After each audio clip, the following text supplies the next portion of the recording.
cuales existían un dispositivo intrauterino hormonal y el otro era de cobre. Habíamos explicado también que cuando se administran los anticonceptivos hormonales, hay el riesgo de que se bloquee el sistema de producción normal cuando mucho tiempo se está usando esos métodos con hormonas. ¿Ya? Eso es lo que generalmente suele ocurrir con las mujeres que usan anticonceptivos hormonales sin descansar y cuando quieren ya embarazarse no consiguen hacerlo porque mucho tiempo estuvo bloqueado su sistema hormonal. Y se bloqueó por eso que les había explicado de la retroalimentación negativa. Es decir, cuando los niveles de hormonas están muy altos, esos niveles bloquean la producción. O sea, bloquean el hipotálamo, bloquean la adenohipófisis, bloquean el ovario. Y por eso mucho tiempo bloqueado es lo que ya después le cuesta volver a tener niveles normales de hormonas cuando ya no está tomando hormonas vía oral o inyectables. Entonces, tocaba hablar de las píldoras anticonceptivas de emergencia. Habíamos dicho que se usaban como medida para el control de la natalidad y se podía tomar hasta 120 horas después del coito.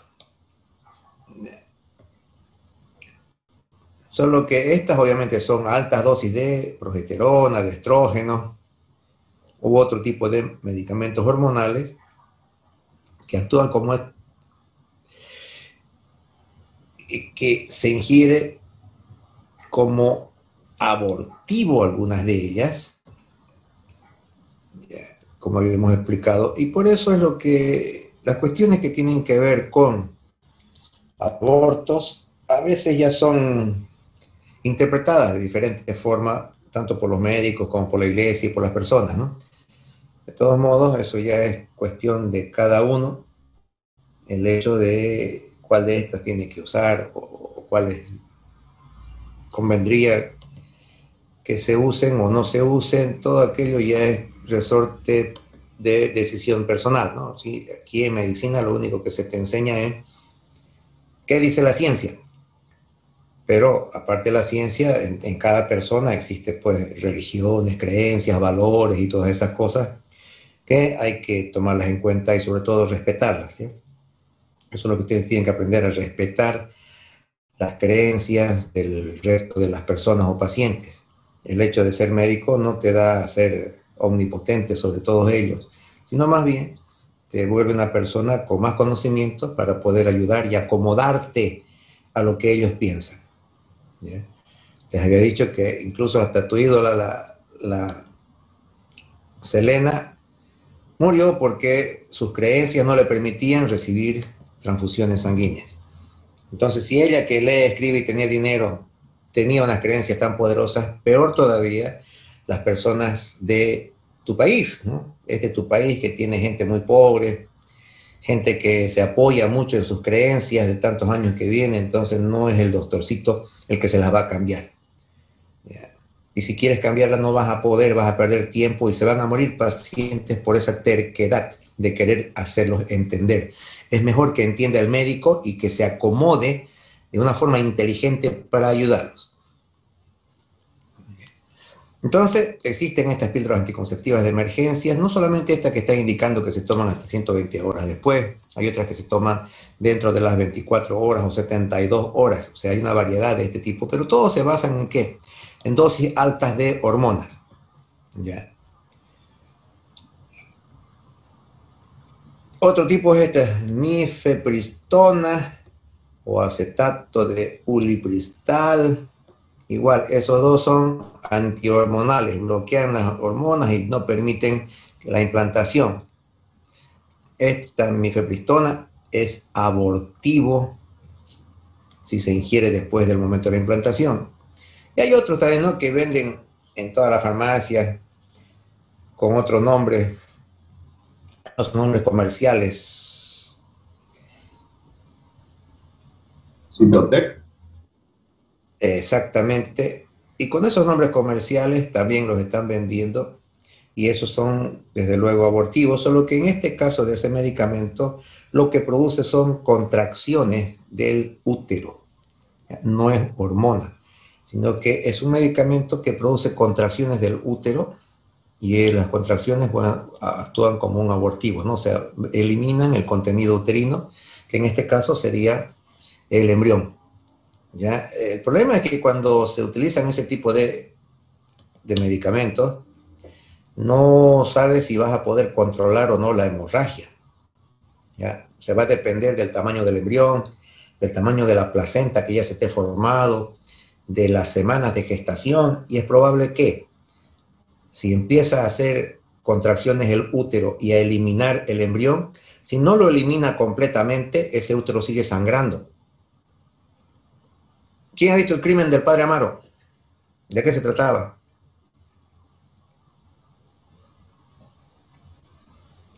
No en película ustedes, no en puro porno nomás, ¿ven? ¿Quién ha visto el crimen del padre Amaro?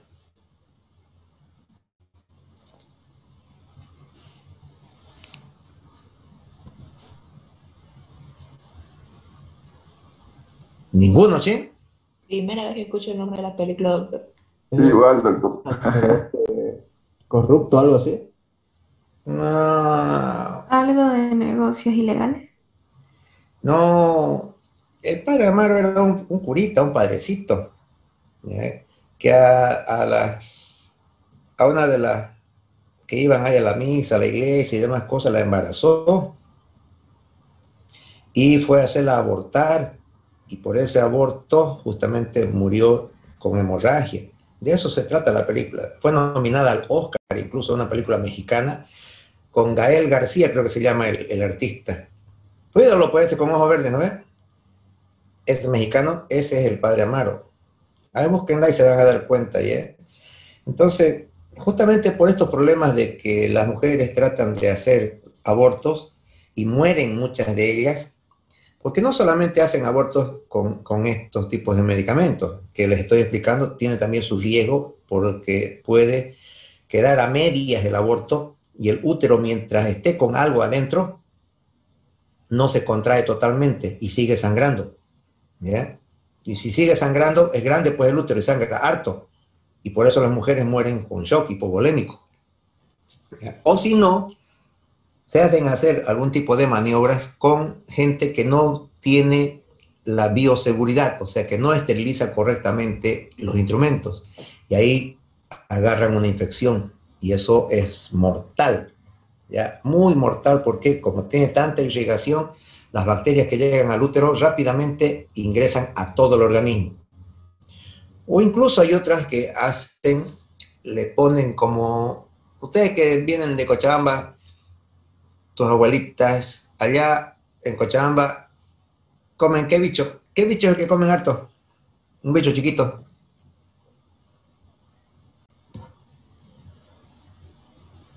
¿Tujo? ¿Cuál? ¿El tujo? ¿Qué es eso? No, nunca he escuchado. Es una hormiguita culona que se le come el poto tostado. Ah, no, pero eso se come aquí igual, ¿no? En Cochabamba, digo. Aquí se llama cepeculón, digamos, ¿no? En Cordillera, así que se lo fríe, toda esa cosa, ¿no? Y es rico seguramente, ¿no? No, otro, ¿qué otro bicho comen? Los cochabambinos, harto. ¿Es un gusano? No, más grande, con cuatro patas. Conejo. Uy. Eso, pues mierda, a la media hora ustedes, ¿no? Si toda la vida ven a tu abuelita comiendo eso. Cochabambinos comen harto. Conejo, entonces, Un las bicho, conejas, ¿sí? igual pues, pero si bicho es todo lo que no es humano, ¿no ves? Entonces, la coneja, según tu abuelita, aborta cuando come ¿qué?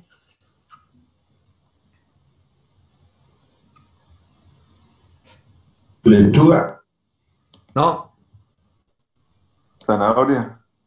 tampoco, si eso comen todos los días, pues.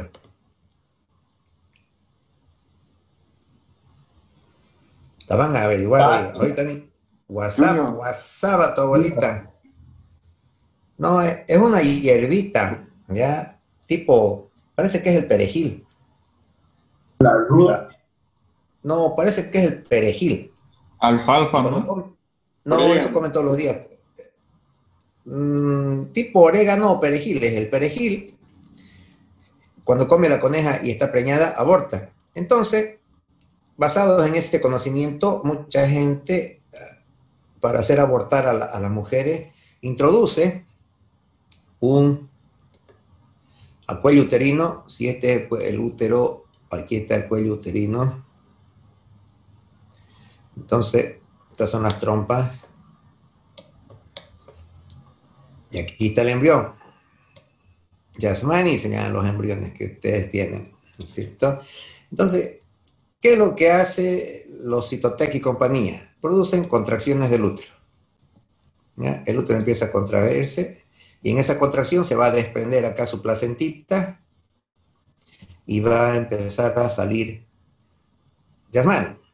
Pero si no sale completamente, si quedan restos, eso no permite que el útero se contraiga totalmente y la sangre que está llegando al útero, que llega en gran cantidad, va a hacer que la mujer muera por hemorragia. ¿Ya? Eso es una de las contraindicaciones o los cuidados que tienen que tener, porque eso ha entrado de moda, se ha puesto eso. ¿Ya? Y es bueno que ustedes sepan los riesgos, ¿no? Porque a veces las peladas se desesperan y toman cualquier cosa y el riesgo es grande porque les estoy explicando, ¿no? Si es que no sale completamente, puede que el sangrado no se detenga y es grave, ¿no? Se puede morir la persona. O peor todavía, cuando introducen objetos que no están bien esterilizados para tratar de sacarlos. Y a veces les decía, por la creencia esa que tiene tu abuelita de que la coneja aborta cuando come perejil, agarran esas ramitas de perejil, esas ramitas así de perejil, acá están sus hojitas, ¿no? Aquí. El tallito agarran del perejil y los introducen aquí para abrir el cuello uterino. Entonces el útero, cuando detecta un cuerpo extraño, su reacción natural que es botarlo. Y para tratar de botarlo empieza a contraerse. Y al contraerse, por botar este tallito de perejil, bota también el embrión. Pero el problema es que no entra estéril pues este tallito de perejil. Como no entra estéril, hace infección. Y la infección luego se disemina por todo el cuerpo y las mujeres mueren mucho por sepsis. O sea, una infección diseminada. ¿Ya? Y mueren así sin avisarte. Están ahí hablando, incluso las mujeres, tranquilotas, hablándote y se mueren ahí a la media hora. ¿Ya? Estando conscientes y demás cosas, así es el shock séptico.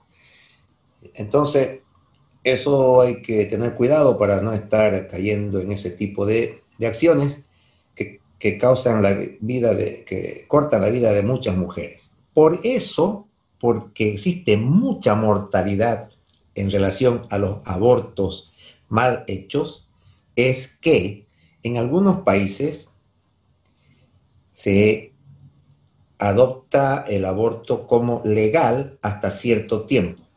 En los Estados Unidos, de los 50 estados, hay 5 estados que tienen en su legislación el aborto legal.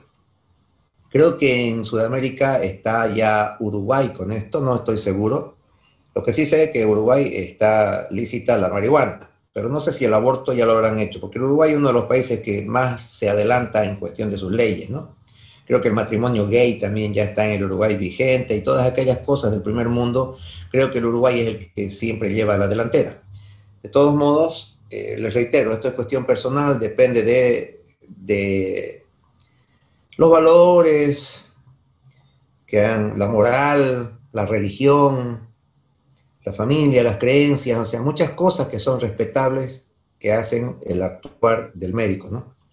Entonces ya lo que hacemos acá en medicina y lo que yo considero que hay que hacer correctamente es brindarte la explicación médica de lo que existe y los riesgos que pueden existir. Ya las decisiones de hacer o no hacer es cuestión de cada uno de quienes van a tener a disposición la información médica. ¿Preguntas?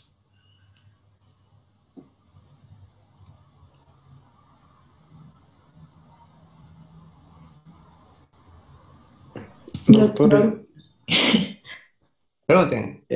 entonces todas esas cosas que están, que lo ofrecen en el interior, como esos té de ruda y de orégano no son eficaces entonces, o hasta cierto punto. A ver, yo pienso que si es que lo ofrecen, debe ser porque hubo alguna casualidad o es probable que haya tenido algún efecto, ¿no?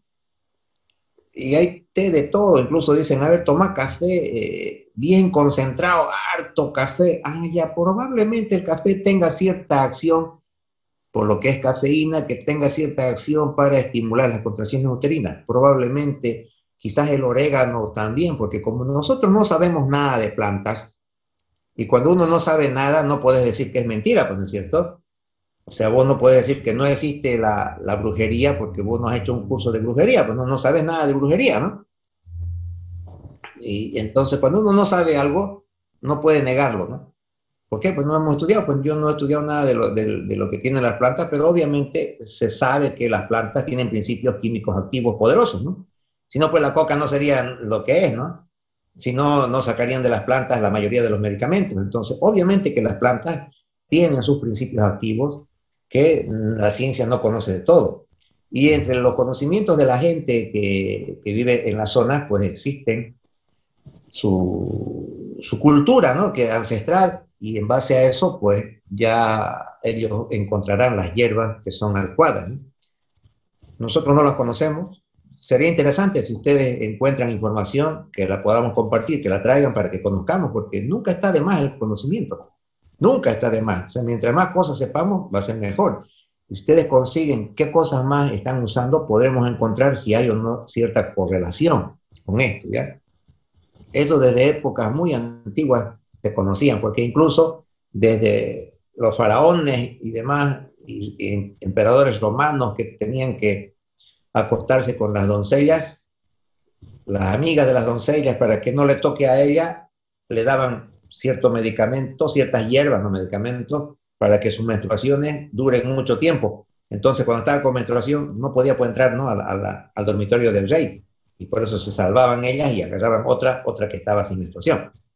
Entonces, esto se conoce desde mucho tiempo. Los chinos son capos para este conocimiento, solo que los chinos no lo comparten, pues, ¿no? Si incluso la historia de Bruce Lee es porque Bruce Lee empezó a enseñar las artes marciales a los cambas, a los gringos, a los no chinos, y por eso lo estaban castigando, pues, ¿no? Por eso le hacían el apartheid, ¿ya? Le hacían discriminación a Bruce Lee porque los chinos eran muy cerrados, no querían que sus enseñanzas y sus secretos los sepa el resto del mundo. Y así tienen ellos una serie de conocimientos que no los difunden totalmente, ¿no? Esto de los ginseng y demás remedios y demás cosas que usan los chinos recién están llegando alguna cosita a este mundo occidental, pero ellos tienen pues millones, ¿no? de hierbitas y demás cosas. Entonces sería bueno que ustedes averigüemos qué cosas más usan. Yo tenía entendido que usaban café así como esencia de café que tomaban, pero el problema es que esto les trae disturbios gástricos, ¿no? O sea, si tomas un café muy potente o esos mates de rudas, orégano, no sé qué cosa, es probable que cause después una hemorragia en el estómago, ¿no? Porque no sabemos qué medicamentos trae y no sabemos también cuán potente puede ser la acidez de estas hierbas, ¿no? Y por eso es lo que no tengo yo esa información científica porque no dispongo de los datos, ¿no? Pero si ustedes consiguen los datos, podemos entonces conseguir algún tipo de información e ir buscando la composición que tengan esas hierbas y haciendo un trabajo de investigación, ¿no? Porque tenemos la ventaja de que podemos llevar esas hierbas a que las analicen las que estudian biología. Yo tengo una alumna que es bióloga allá y que ella hace justamente esa investigación encontrando antibióticos en unas plantitas que hay alrededor de su casa. Ella vive allá por el campo, ¿no? Entonces, así se puede encontrar y esos son trabajos de investigaciones que son útiles, ¿no? Y es bueno que la Gabriel haga pues investigación de lo que sea, ¿no? Y eso es investigación, o sea, investigar no es ir a entrar al internet y buscar qué es lo que ya han hecho otros, no, eso se llama plagio, eso es un delito. Investigar es buscar conocimiento que no existe. Eso es lo que hay que entender por investigación y eso hay que enseñarle al resto de los docentes. Porque para los otros docentes dicen, trabajo de investigación, van a averiguar tal cosa, eso no es investigación, eso es copiarte lo que otros ya han hecho. ¿Ya? Investigar es aportar conocimiento nuevo a la ciencia, o sea, lo que no existe. Cualquier cosa que no existe al dato, eso es investigar. ¿Ya? Eso enséñenle a los otros docentes, porque no los hagan investigar la cosa que ya otro investigó. Eso es copiarse, eso es delito. ¿Ya? Entonces, consigan a ver qué otras cosas más se usan para que podamos ver si hay riesgos, no hay riesgos, o si podría servir o no servir, y además que sea un trabajo de investigación de la Gabriel. Otra forma de control prenatal, hemos dicho, es la esterilización. ¿Ya? En los varones se llama vasectomía.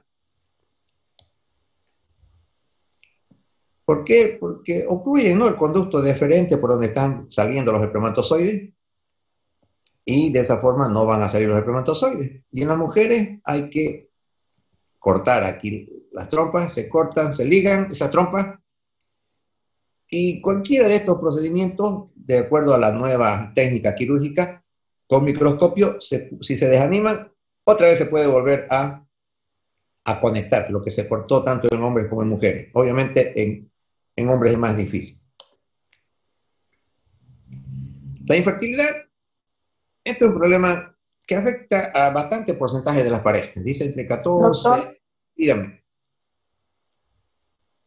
doctor, en eso que estaba explicando ahorita sobre la vasectomía, ¿cómo le afecta eso al hombre? O sea, me refiero a que dice que cortan el conducto para que pueda expulsar el espermatozoide y el hombre ya no puede tener más relaciones sexuales o ¿qué pasa con eso? No tiene ningún problema con las relaciones sexuales. Lo único que tiene es que no produce espermatozoides, nada más. Después, las relaciones sexuales tienen relación con que llegue sangre al miembro viril, ¿ya? Y si llega sangre, lo va a poner erecto. Para eso, lo que les ayuda a los que tienen problemas es un medicamento que se llama sildenafil, conocido como ¿qué? Piedra. Su primer nombre fue eso, ¿no? Como el sildenafil. Entonces, ese es el que permite que haya vasodilatación, y al abrirse los vasos sanguíneos, llega sangre y el miembro entonces puede ponerse eréctil con el sildenafil. No se altera eso. Lo que se altera es que aquí, a nivel del testículo, hay conductos, ¿ya? Conductos por donde van los espermatozoides, y de aquí suben hacia esta uretra. Entonces se liga este lugar para que los espermatozoides no lleguen a la uretra. Pero la sexualidad está dado, por un lado, por la cuestión hormonal, ¿ya? Hormonal. ¿Con qué hormona? Con la testosterona. Esta testosterona se produce en los testículos, y a los testículos no se los toca, pues no les hace nada, ¿ya? Y además tiene que ver con su hipotálamo, el hipotálamo de la persona, su adenohipófisis, y después esto ya controla los testículos. Vemos lo que hemos hablado, las células de Leydig, que son las que van a producir testosterona. Eso no se toca, entonces no se altera la sexualidad de los varones, ¿ya? No tiene nada que ver. Sí, dígame. Doctor, entonces el hombre no libera espermatozoides, pero sigue liberando el semen. Sigue liberando semen sin espermatozoides, porque el semen está compuesto por un lado por espermatozoides, y también acá tiene su próstata, y la próstata también manda líquido prostático, y acá tiene sus vesículas seminales, que manda también otro líquido, ¿ya? Y acá se junta con los espermatozoides. Entonces el semen es producto de la unión de espermatozoides, de lo de las vesículas seminales y lo de la próstata. Entonces solo bloqueamos esta salida de los espermatozoides. Sigue liberando líquido prostático y líquido seminal, ¿ya? Pero obviamente eso, si no tiene espermatozoides, eso no embaraza, ¿no?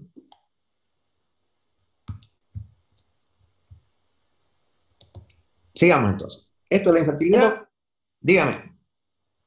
Va a disculpar, pero anteriormente estaban hablando sobre la píldora de esta para abortar, pero no sé si explicó que creo que también algunas personas lo utilizan, eh, no sé si decir como remedio, pero para algo sobre el cáncer, o no es esa tableta. Sí, no es tanto para el cáncer, sino para los problemas digestivos. ¿Ya? En realidad la tableta no se inventó para abortar. Se dieron cuenta, ¿no?, después que a las personas que le hacían tratamiento para unos problemas, unos disturbios gástricos, ¿ya?, se dieron cuenta de que abortaban cuando las mujeres tomaban eso para el problema que tenía de su estómago, abortaban. Entonces de ahí fue lo que ya se dieron cuenta y lo empezaron a usar, porque eso no se fabricó para como abortivo, se fabricó para tratamiento de cierto tipo de problemas gástricos. ¿Ya? Sí, creo que fue creada para las úlceras gástricas, pero ya después como empezaron a abortar las mujeres que estaban embarazadas, ya de ahí lanzaron la orden que antes de tomarla o antes del tratamiento para las personas con úlcera tenían que dar negativo al test de embarazo. Muy Ya bien, de ahí empezó a hacerse ilegal. exactamente. Entonces, es como estábamos diciendo, para estos problemas gástricos se inventaron. En el cáncer, el problema es que cuando tratamiento para el cáncer, normalmente si estás con cáncer y te vas a morir por cáncer, lo que se hace son tratamientos contra el cáncer y esos tratamientos contra el cáncer son incompatibles con el embarazo. O sea, hay que hacerlas abortar por obligación. O sea, se llama un aborto terapéutico porque esa mujer tiene que tomar su medicamento para el cáncer y el medicamento para el cáncer igual lo va a matar al feto. Entonces, por eso los abortan. No es tanto porque el medicamento en sí sea un abortivo, sino que el medicamento va a impedir que las células del feto sigan proliferando y el feto se va a morir. Ese es el problema con el cáncer, de que las tabletas que son para evitar el cáncer bloquean la multiplicación de las células. Y este embrión justamente está pues multiplicando sus células. Entonces, si toma algo la mujer para el cáncer, este fetito va a morir. Y es por eso lo que abortan, ¿no? No es porque tenga un efecto directo sobre el útero, sino que impide la multiplicación y mata a los embriones, los Doctor, tratamientos para el cáncer, ¿sí? y esta mifepristona se utiliza cuando hay riesgo de embarazo para, o sea, cuando hay peligro de vida para la mujer o para el feto, como, ya como receta, por así decirlo, ¿o no? Sí, aunque a veces es más fácil cuando como receta hay ciertos casos en los cuales la ley permite que existan abortos. Por decir, cuando hay violación, entonces la ley dice que no, pues la mujer no está obligada a dar a luz a un hijo que ella nunca deseó. Si es producto de una violación, entonces el juez ordena que le practique un aborto. El problema es que cuando el juez ordena, no pillan pues ginecólogo que le quiera hacer, ¿no? Porque el ginecólogo dice, no, yo no hago, yo no hago, yo no hago, ¿no? O sea, hasta que pillarán algunos, no sé. Pero ese es el problema. Y en esos casos, más fácil, más seguro, en vez de estar usando estos comprimidos que pueden hacer abortos incompletos, y por ser incompletos pueden estos restos que quedan, pueden hacer que siga sangrando y eso pone en riesgo la vida de la persona, es más seguro que hagan un legrado. ¿Ya? El legrado ya se hace en un centro médico, con anestesista, con enfermera y todo aquello, y existe menos riesgo. Por eso es que los países procuran que exista una legislación que permita el aborto en hospital para impedir que las mujeres busquen abortarse de una forma no, no médica y pongan en riesgo su vida. Sí, Luz Belén Martínez Vega Una levantó la mano. pregunta, la incompatibilidad de RH, ¿a qué se debe eso? ¿O cuáles son los problemas? El problema con el RH, eso es un problema de que las personas tienen un tipo de sangre, ¿ya? Una mamá puede que tenga un glóbulo rojo que su RH no tiene. Como no tiene RH, se llama negativo. ¿ya? Y así es todo su cuerpo que no conoce lo que es el RH, que es una proteína que tienen otras personas en su glóbulo rojo y que sí tienen RH. Y esas son las personas, aquí voy a poner RH, y esas personas son RH positivas. Entonces, cuando una persona, y aquí voy a poner una línea, porque esta es otra persona, esta mujer, mamá, mujer se ve así, ¿no? Ese es su símbolo. Cuando esta mamá, que es negativo, o sea que sus glóbulos rojos no conocen nunca lo que es el RH, cuando entra un RH positivo de su feto, de su embrión, o sea, su bebé heredó el grupo de su padre y salió positivo. Entonces, aquí el glóbulo rojo de su bebé, lo voy a poner en el útero ahí adentro. Entonces, este glóbulo rojo del bebé tiene RH. Aquí tiene su RH positivo. Entonces, ¿qué hace la mamá? Su organismo, su sistema inmunológico, cuando reconoce eso, manda a matarlo, manda anticuerpos, porque ve que es algo extraño, pues, ¿no? Así como si fuera una enfermedad, y manda sus anticuerpos para matarlo. Al comienzo, al primer bebé no lo puede matar. ¿Por qué? Porque recién está aprendiendo a defenderse. Pero ya a partir del segundo, no, ya lo mata. O del tercero, quizás, o del cuarto. Eso no es absoluto, ¿no es cierto? En medicina todo es relativo. Pero a eso se refiere el problema de RH, de que el feto o el embrión heredó un grupo diferente del de la madre. Pero este problema es cuando la madre es negativo, solo cuando la madre es negativo, ¿ya? Cuando la madre es positivo y entra un negativo, ¿el negativo qué quiere decir? Que no tiene nada. Y si no tiene nada, no puede pues hacerle defensa contra la nada, ¿no es cierto? Solo se hace defensa contra algo, y ese algo es el RH.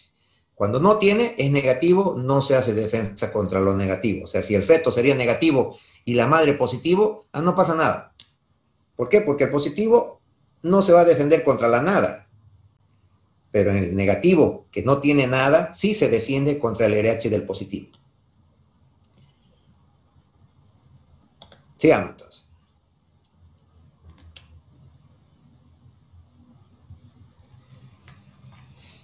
A ver, la infertilidad, cuando es masculina, se ha visto que es por igual, ¿no? O sea, infertilidad masculina o femenina, las causas en los estudios que se han hecho es por igual. Ya, el 50% es culpa de la mujer, 50% es culpa del hombre.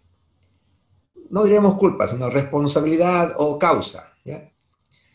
Pero la sociedad lo que hace es que primero echa la culpa a la mujer, ¿no? Y la mandan a la mujer a que se haga todos los análisis primero, y si ella sale todo bien, recién entonces se sospecha que puede que sea el hombre. Eso como introducción. ¿Por qué puede haber infertilidad en el varón? Por un lado,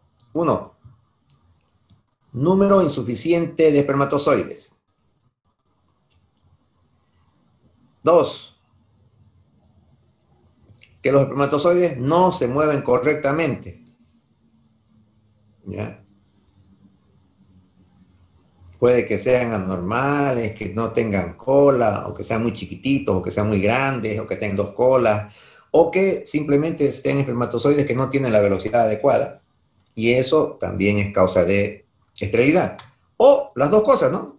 Tienen pocos espermatozoides y además no se mueven bien los espermatozoides de ese hombre. De ordinario, o sea, normalmente el semen varía y pueden eyacularse entre 2 a 6 ml en cada eyaculación.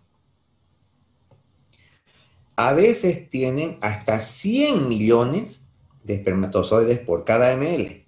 O sea, esta persona aquí bota 200 millones y acá bota 600 millones. Menos de 20 millones se dice que ya hay esterilidad. Ya, o sea, menos de 20 millones como que ya no pueden embarazar. Pero ya de 20 millones para arriba, o con unos 50 millones de espermatozoides en total, ya pueden ser fecundos esos hombres. Pero con menos de eso, no. ¿Ya? Falta menos de un minuto. Ya tu API está entibiándose. Así que volvemos a ingresar en cuanto tomen ustedes 1 o 2 tragos de API. Porque no les hace café a ustedes a su mamá, les hace API. Continuamos enseguida, jóvenes. Orinen también de paso.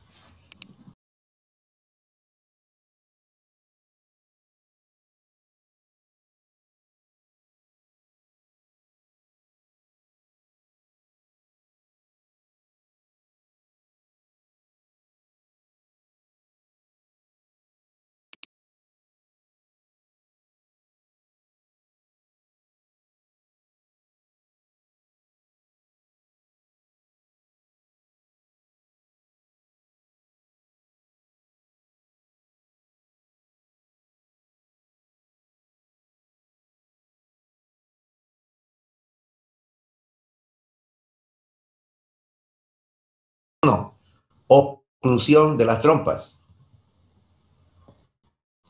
Y eso puede deberse, ¿ya?, a cierto tipo de inflamaciones del peritoneo. Ejemplo, a veces los médicos por burro no diagnostican rápidamente. Sí, Alejandra, ¿qué pregunta? Buenas noches, doctor. Una pregunta. ¿Qué pasa con esos varones que ya tienen sus hijos, pero después cuando al pasar el tiempo ya no pueden tener hijos? O sea, se vuelven estériles. ¿Por qué pasa eso, doctor? Bueno, las causas pueden ser muchas, ¿no? O sea,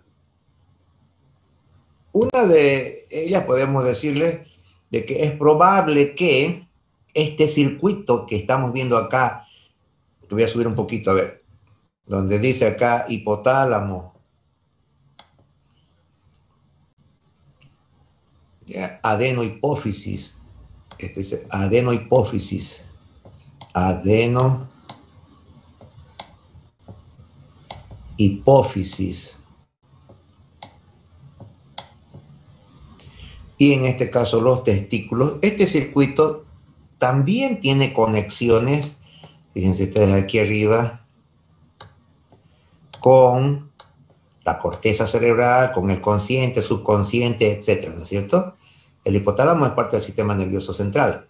Entonces, es probable que en las personas cuando empiezan a tener una edad mayor, afectan ya todo este tipo de influencias. Por decir, si la persona es ya muy mayor, ya pues su cerebro le dice que ya no puede tener hijos chiquititos, ¿no? Sino cómo los va a mantener. Y eso puede que esté bloqueando el hipotálamo, y al bloquearse el hipotálamo se va a bloquear todo este circuito. Esto que te estoy comentando no lo comparten muchos médicos, además no tienen idea siquiera ya de lo que te estoy diciendo, pero es importante que ustedes lo tomen en cuenta porque es lógico pensar de que si el hipotálamo es parte del sistema nervioso central, recibe pues conexiones, recibe influencia, recibe órdenes conscientes o subconscientes de los niveles superiores. Y en los niveles superiores está la corteza. Entonces, eso puede ser uno de los problemas. Otro es el hecho de que los problemas de irrigación, ya cuando llegan los vasos sanguíneos, cuando pierden su elasticidad por la edad, por la alimentación que es muy rica en grasas, que no hacen ejercicio, por el alcohol, el tabaco, etc., es probable que la irrigación, tanto de el órgano eréctil como de los testículos, pueda disminuirse. Y al disminuirse la irrigación, disminuye también tanto la llegada de hormonas como la producción de espermatozoides, o también disminuye la erección. Es probable que sean esas las causas por las cuales hombres que eran fértiles luego se vuelven infértiles, pero infértiles entre comillas. ¿Por qué? Porque, como vamos a ver, puede que produzcan un cierto número de espermatozoides, que no sean los 20 millones, puede que 10 millones, digamos, que esté produciendo, pero a pesar de eso es infértil, ¿ya? No es que no esté produciendo, simplemente que disminuyó por la edad, y estamos explicándote por qué, ¿no? O sea, normalmente las cuestiones de la vascularización, los vasos sanguíneos cuando empiezan a dañarse, eso causan graves problemas. Y no solamente se dañan por el exceso de colesterol, sino también, por ejemplo, por la diabetes, ¿ya? Por ejemplo, la hipertensión. Entonces, cuando los hombres son diabéticos o son hipertensos, repercute eso en su esfera sexual, en su esfera genital. Sí, hay otras dos preguntas más de sus compañeras, dígame. Doctor, una última Doctor, preguntita. No, pueden preguntar lo que quieran, no hay problema. Ya. No, Doctor, ¿la infertilidad es hereditaria? a ver, en fertilidad, ¿en qué aspecto me estás diciendo vos? O sea, lo que se hereda son predisposiciones, ¿ya? Es decir, si es que la mamá tuvo problemas para embarazarse, es probable que la hija también, ¿ya? Es probable, pero ¿por qué es solo probable? Porque la hija tiene otra genética, no recibió todo de la mamá, solo recibió la mitad de la mamá y la otra mitad del papá. Entonces, con la mitad del papá puede que compense aquellos problemas que estuvo heredando de la madre, ¿ya? Entonces, las predisposiciones sí son hereditarias, ¿ya? Es decir, si la mamá era diabética, puede que los hijos sean diabéticos. Si la mamá es estéril o tuvo problemas, ¿no? Porque no es que sea estéril, ¿no? Porque por algo tiene hijos. O a menos que haya tenido esto que estoy aquí nombrándoles a ustedes. Hay muchas de las mujeres que son estériles porque a veces tienen, cuando el médico es un burro, ¿ya? Y van ustedes a hacerse revisar. Doctor, tengo dolor. Aquí está tu ombligo. Me duele un poco aquí por mi bajo vientre, así dicen las peladas, ¿no ven? Entonces, el doctor, que es un burro, dice, no, es que seguramente pues es tu ovario, ¿no? Tu ovario debe estar ahí, debes estar por ovular, o seguro va a venir tu regla. Y así te vas tranquila vos, te da tu calmante como para que fuera un problema de tus ovarios o tu regla. Pero el problema puede que sea que aquí, además de estar el ovario, también está el apéndice, ¿ya? Y el doctor burro se confunde y deja pasar, y ese apéndice se revienta y luego va a inflamar todo el peritoneo. Y acá en todo el peritoneo, acá está pues el ovario, y acá están las trompas.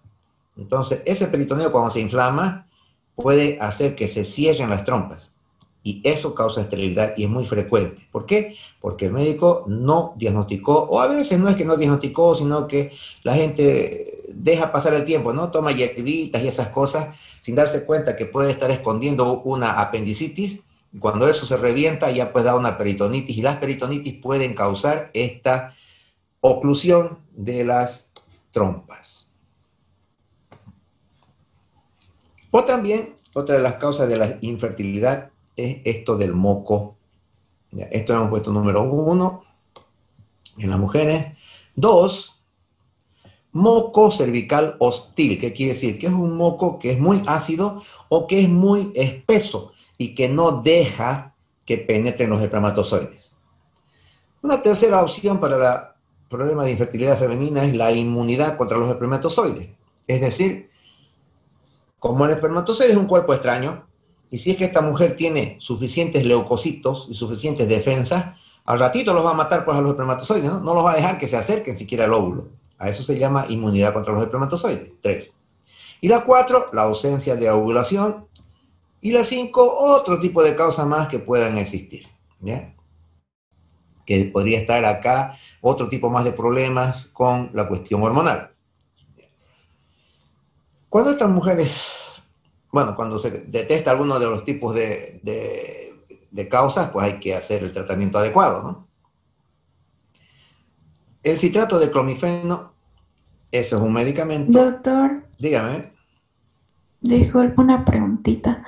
Lo que pasa es que usted ahorita hace rato habló sobre la infertilidad del hombre ¿Ya? y dijo que puede ser que también no, que es porque no se muevan correctamente los espermas. Entonces, si tomamos una muestra de esperma y lo vemos en el microscopio y observamos que no se mueven correctamente, ¿puede ser que esa persona sea estéril, el hombre? Sí, justamente por eso es lo que se hace el estudio y se los ve en el microscopio. En el microscopio se los ve que no se mueven bien. Sí, Pero para lo que eso... pasa es que le pregunto porque en mi otra carrera, ¿Ya? cuando pedimos muestras a mis compañeros que nos den de esperma, de un compañero sus espermas se movían súper rápido y en cambio del otro no se movían, era como que muerto. y eran la misma cantidad que le pusimos a la placa. Entonces, pues el problema es que el otro probablemente va a ser estéril, ¿no? O sea, no va a poder fertilizar normalmente. Pero, como vamos a explicar a continuación, aunque no se muevan, igual, como vos los estás viendo, los pueden alzar y los pueden introducir a un óvulo. Y de esa forma, esa persona, usando sus espermatozoides, puede fecundar. Eso vamos a hablar a continuación. ¿Ya? Este medicamento, citrato de clomifeno, es lo que se usa para estimular a las mujeres que son infértiles, para aumentar sus concentraciones de folículo estimulante. De acá de la adenohipófisis sale la folículo estimulante, y podemos estimular entonces la ovulación. Solo que eso es cuando las mujeres no ovulan correctamente o son muy irregulares. Entonces, de esa forma se podrá estimular que la mujer ovule para usar ese óvulo en lo que se llama fecundación in vitro. O sea, las técnicas de reproducción asistida, como vamos a ver acá. 1 o 2% de los embarazos en los Estados Unidos. Acá un poco menos, pero hay, ¿no? O sea, en Santa Cruz hay 2 centros que hacen este tipo de tratamientos. Quizás haya más de 2, yo conozco o sé de 2. Uno es acá en el barrio, por el barrio Urbaní, Copper se llama el barrio en realidad, y el otro es creo que por Equipetrol. Fitchner es el de Equipetrol y Montalvo el de el barrio Copper. Son 2 clínicas que hacen este tipo de tecnología de reproducción asistida. Acá en Santa Cruz. El problema es que los que nacen con este tipo de reproducción asistida generalmente son prematuritos, con bajo peso al nacer o muy bajo peso al nacer, y además pueden tener ciertos defectos congénitos en mayor proporción que los fetos nacidos normalmente. Muchos de estos partos con tecnología de reproducción asistida dan lugar a nacimientos múltiples, o sea, mellizos, trillizos, etc. ¿Por qué? Porque generalmente se introducen aquí al útero 3, 4, 5 óvulos fecundados. Porque normalmente no se anidan en la mucosa todos. A veces ninguno, pero a veces más de uno. Y por eso es que eso depende de las condiciones de la mucosa uterina, del endometrio, de la edad de la mujer. ¿Ya? Cuando las mujeres son relativamente jóvenes, entonces pueden implantarse más de un embrión. Entonces ellas tienen mellizos, trillizos, cuatrillizos, etc. Cuando la edad de la mujer es mayor, ya no agarran fácilmente y a veces, con suerte, uno puede empezar a desarrollar. Pero el problema cuando los embarazos son múltiples es que nacen prematuritos, porque el útero, como ya crece a un tamaño adecuado, y si tiene adentro, si tenía que tener el útero normalmente un bebé de 3,5 kilos o de 4 a lo mucho, ya pues si son 2, cuando tengan 2 kilos ya va a estar de ese tamaño el útero, ¿no? Entonces ya, y si son 3, con 1,2 kilos ya va a estar de ese tamaño. Entonces ya más grande el útero no puede dilatarse y empieza un proceso de parto. ¿Por qué? Porque el tamaño del útero ya no puede seguir dilatándose para que cada uno de ellos tenga 3 kilos. Pues no, ya no alcanza el útero para tener 3 niños de 3 kilos. El útero alcanza para un niño de 3,5 kilos, 4, 4,5, 5, pongámosle, dependiendo obviamente de la contextura de la mujer. Pero eso es lo que da lugar a que los partos sean prematuros. Y cuando son prematuros, pues hay muchos riesgos de que el recién nacido no sobreviva.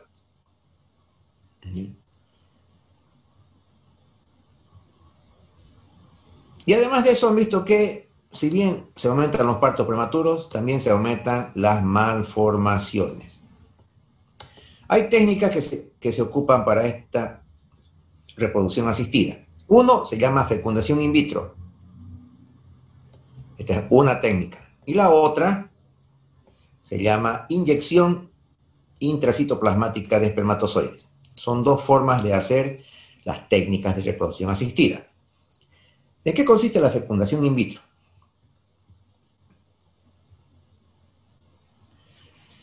Se hace estimular un folículo, ¿ya? En el ovario se le administran las hormonas, ¿no? Las gonadotropinas, le pones folículo estimulante, para citrato de clomifeno que hemos citado hace ratito, para que pueda la mujer empezar a producir y a madurar sus ovocitos.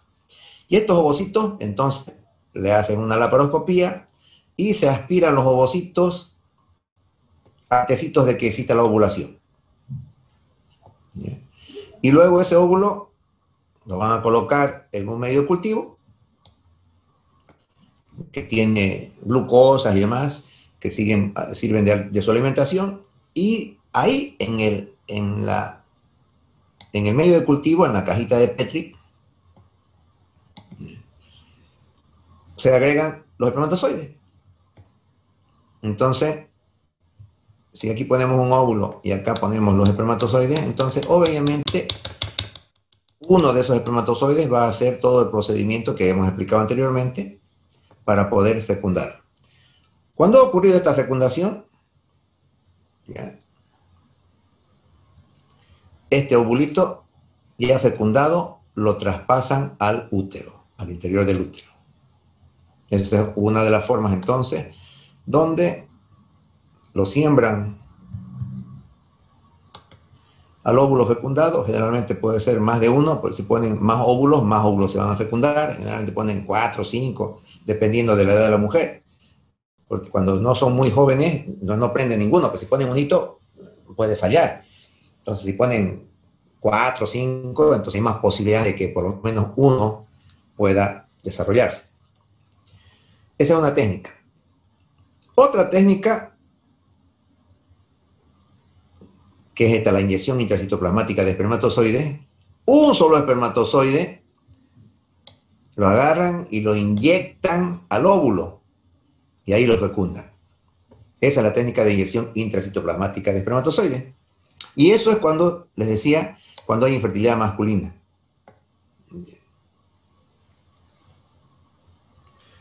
Cuando el varón no tiene la suficiente cantidad de espermatozoides, por punción al testículo pueden meter unas agujas para sacar pedazos de espermatozoide, pedazos de testículo, y pueden ahí recuperar algún espermatozoide.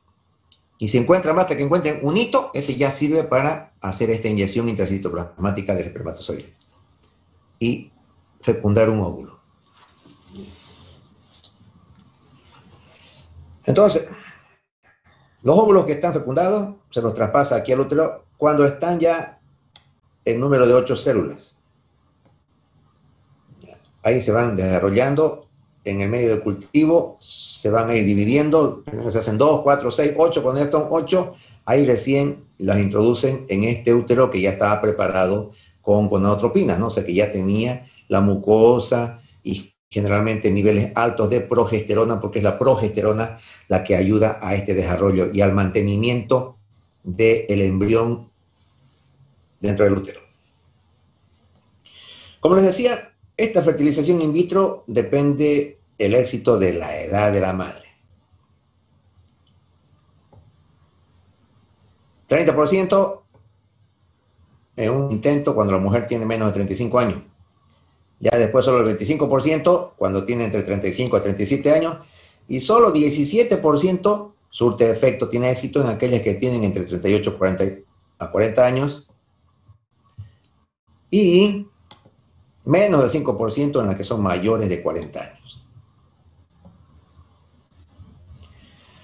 Si bien hay poco éxito cuando aumenta la edad, pero lo que sí aumenta son los defectos congénitos.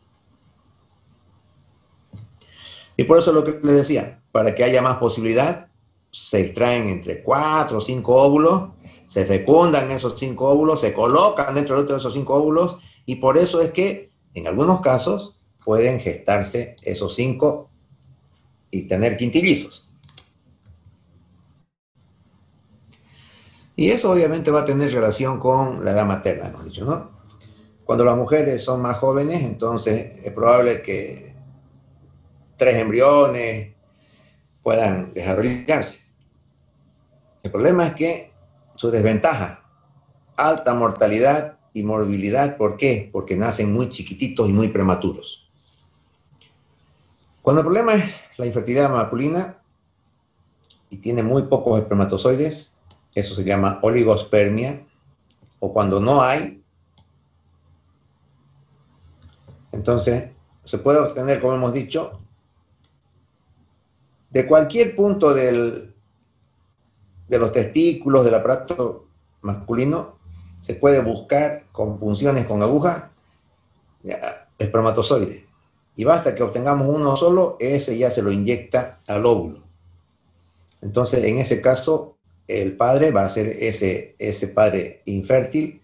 Basta que tenga un espermatozoide y lo encuentren, ¿no? O sea, obviamente va a tener más de uno, ¿no? Solo que hacen varias funciones, seguramente en los testículos, hasta encontrar alguno. Y basta un espermatozoide para fecundar un óvulo. El problema es que con este tipo de técnicas han visto que hay muchos problemas de malformaciones congénitas en este tipo de fertilizaciones in vitro. Es caro hacerlos aquí, les decía, en Santa Cruz son bastante costosas este tipo de tratamientos. En Cochabamba es mucho más barato, ¿no? Suponete, si aquí cuesta $10.000, en Cochabamba creo que cuesta 500, 1.000, algo así, es mucho más barato. Pero la gente prefiere hacérselos aquí. ¿Por qué? Ya hemos dicho eso.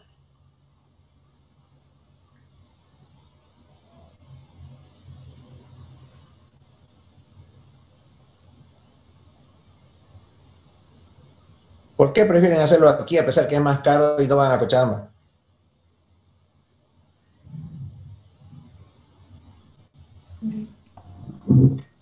La calidad del trabajo. No, es igual. En los dos lados es igual. Otra. Los aparatos tecnológicos. No, tiene lo mismo. No se necesita gran cosa, ¿no? Microscopio nada más.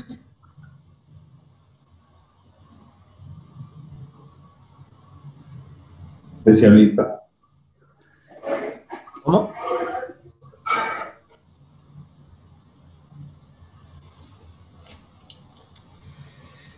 No, pues prefieren tenerlo aquí aunque sea más caro porque si van a Cochabamba, su hijo va a ser pues cochabambino. Entonces eso no quieren los papás. ¿Ya? Por eso lo que prefieren gastar, aunque sea caro, pero que no salga cochabambino. Sigamos. Segmentación. Una vez que el cigoto alcanza entonces la etapa de 2 células, va a empezar a dividirse, pero ya por mitosis, ¿no? O sea, como ya son células corporales, ya no necesitan tener la mitad de los cromosomas. Ya se empiezan a dividir así por mitosis, hasta que estas empiezan a aumentar en número. El número par, ¿no? Era una, se hace 2, esas 2 se hacen 4, y así sucesivamente. Y se va a formar entonces la llamada blastómeras.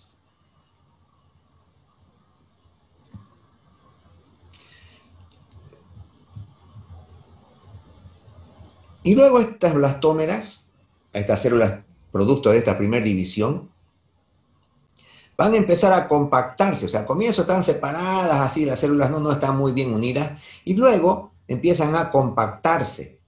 ¿Ya? Este proceso de compactación para que se va haciendo un solo cuerpo, y conforme se va dividiendo y llega al número de 16 células, ya se llama mórula. Y posteriormente va a empezar esta mórula a formar lo que se llama, 1, la masa celular interna, que va a originar el embrión, y 2, la masa celular externa, que va a formar primero lo que se llama el trofoblasto, o sea, las cubiertas del embrión y la placenta. Veamos en la figura que dice 3839. Acá están las divisiones entonces, acá están lazos y acá se hace ya mórula cuando tiene 16 células. Y luego nos va a dar, aquí está ya la fotografía electrónica, cuando están todavía en pocas células, y luego este es el proceso de compactación, donde ya se va haciendo una sola masa. Y acá estamos viendo la masa celular interna, aquí va a salir el embrión, y esto de aquí afuera es la masa celular externa. Vamos a verlo eso acá en esquema, aquí está. Masa celular interna o embrioblasto, aquí está. ¿Ya? Y lo de esto de afuera es la masa celular externa o trofoblasto. ¿Ya? Interna o embrioblasto y externa o trofoblasto. Y aquí vemos cómo este es el útero y empiezan a introducirse para fijarse en la mucosa uterina este nuevo embrión en crecimiento.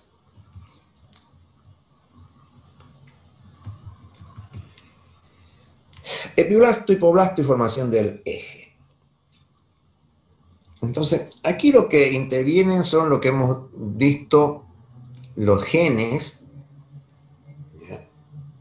Y esos genes, que eran los factores de crecimiento, que citamos en los temas anteriores, van a estimular para que exista la formación de estas capas, ¿ya?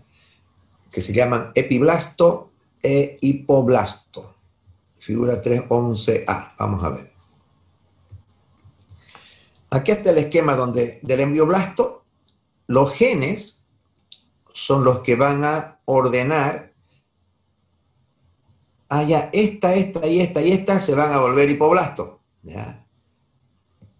Estas otras se van a hacer epiblasto. O sea, son los genes los que hemos visto nosotros, los factores de crecimiento, la familia de los factores de crecimiento que hablamos en el primer tema, creo, en el segundo tema, esos empiezan a actuar, el Notch, ¿no es cierto?, el Sony Hedgehog, y así los nombres de los genes que habíamos citado, y los factores de crecimiento, que son varios los factores de crecimiento de los fibroblastos, etcétera, etcétera, todos esos empiezan a estimular para ordenar la migración de las células. Como estamos viendo acá, las células que primero estaban desorganizadas, después ya se organizan en un solo tejido.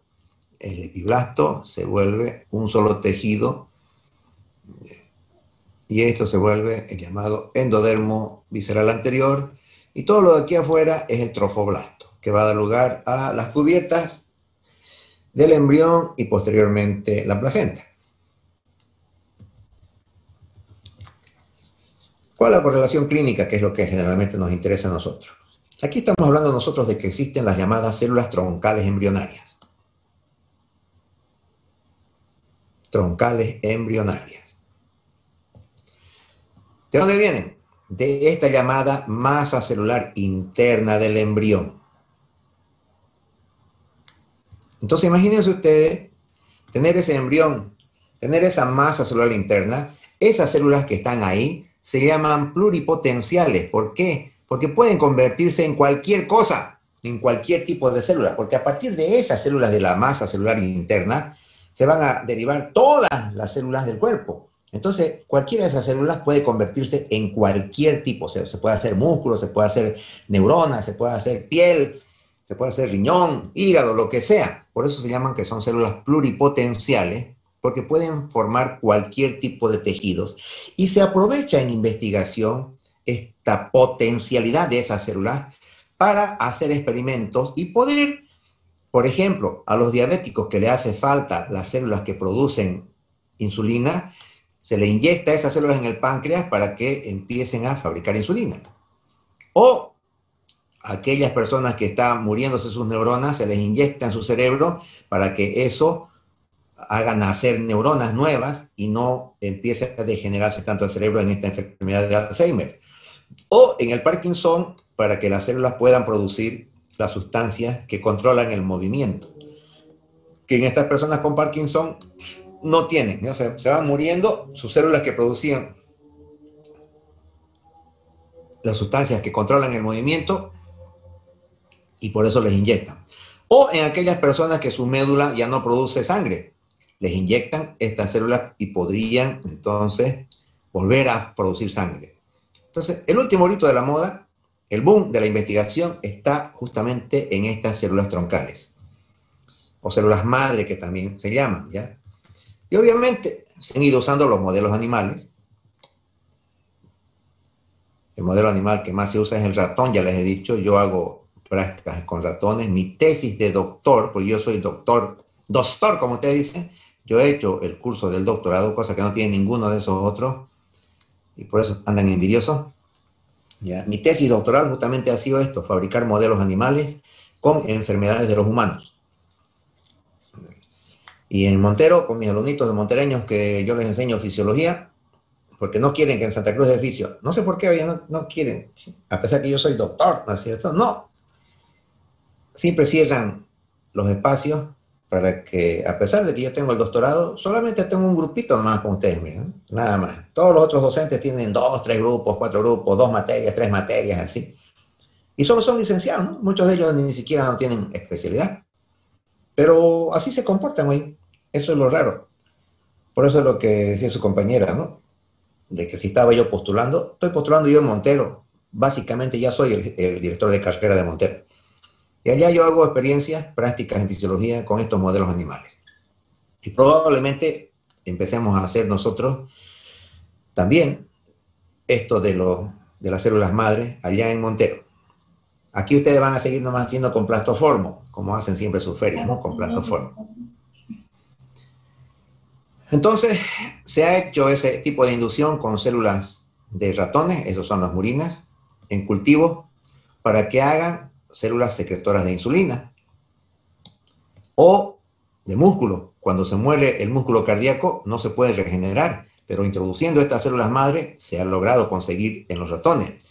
O nervios. El nervio, la neurona tampoco se regenera, pero con estas células madre se ha logrado conseguir regeneración de nervios en los ratones. O células del cerebro, ¿no? De la glia. También se ha logrado hacer experiencias con la enfermedad de Parkinson y que se puedan mover, no sé, cuando las ratitas, ¿verdad? Aquí está hablando justamente de ratas, no está hablando pues de mariposas, de otras cosas, ¿no? Porque a veces reclaman, ¿no? Cuando yo hago experimentos con las ratas, a veces reclaman las mamás o los otros docentes así, pero las ratas son pues justamente, todo el mundo solo hace con ratas porque la rata tiene casi el 98% de la genética humana. Entonces lo que se hace con ratones surte también en el humano. El mono tiene solo 94, 96% de similitud, el ratón tiene 98%. Entonces por eso es lo que con ratones se puede hacer todo tipo de experimentos y generalmente reproducen lo mismo en el humano. Entonces, cuando tenían lesiones de la médula espinal, se ha hecho mejorar a esas ratas que vuelvan a caminar, poniéndole estas células madre pluripotenciales que estamos hablando, que se han extraído de ese grupo de células de la masa celular interna del embrión.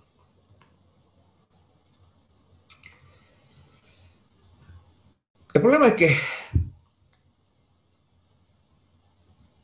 la desventaja es de que como son embriones que tienen diferente genética de la persona a la cual se le va a poner, puede haber un rechazo inmunitario, ¿no? O sea, la persona que recibe eso, como el embrión tiene otra genética, entonces puede rechazar. Por eso es que hay bancos de células madre, ¿no es cierto? Nace un bebecito y esas células madres que existen alrededor de su cordón umbilical, etcétera, las recolectan y se las guardan.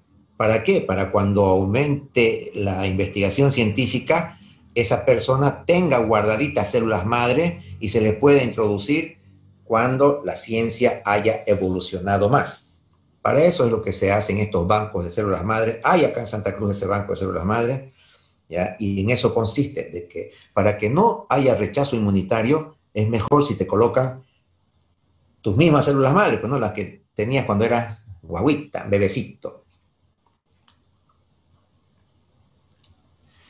Otro problema es que Cuando se quiere hacer esa investigación, hay cuestiones éticas. Es decir, estamos hablando de que para sacar esas células madre, tenés que destruir a un embrión, ¿ya? Un embrión que estaba viable. Entonces, tenés que matar a un embrión. Y eso como que no hace mucho juego con lo que dice pues la religión, ¿no? Entonces la religión te dice, no matarás. Y por eso es lo que estas cuestiones éticas van prohibiendo este tipo de investigaciones, ¿ya? Porque no puedes embarazar a alguien para luego a ese embrión destruirlo, ¿no? Sacarle sus células madre. Eso no es conveniente, eso son abortos, son asesinatos. Y esas cuestiones éticas luego se han ido mejorando con otro tipo de técnicas en las cuales ya no embarazan a un embrión, sino que a un óvulo le transfieren el núcleo. O sea, aquí tienes una célula cualquiera de la piel, y acá tenés un óvulo. Acá tiene aquí el óvulo su núcleo y acá la célula de piel tiene su núcleo. Entonces, ¿qué hacen? Se lo sacan este óvulo, este núcleo, al óvulo, lo botan y le meten este núcleo. Ah, entonces, esto no es un ser vivo, pues, ¿no? Este es simplemente un óvulo que empieza a reproducirse y a dar esas células que estábamos indicando de la masa interna. Bueno, falta menos de un minuto. Son interesantes las clases. Espero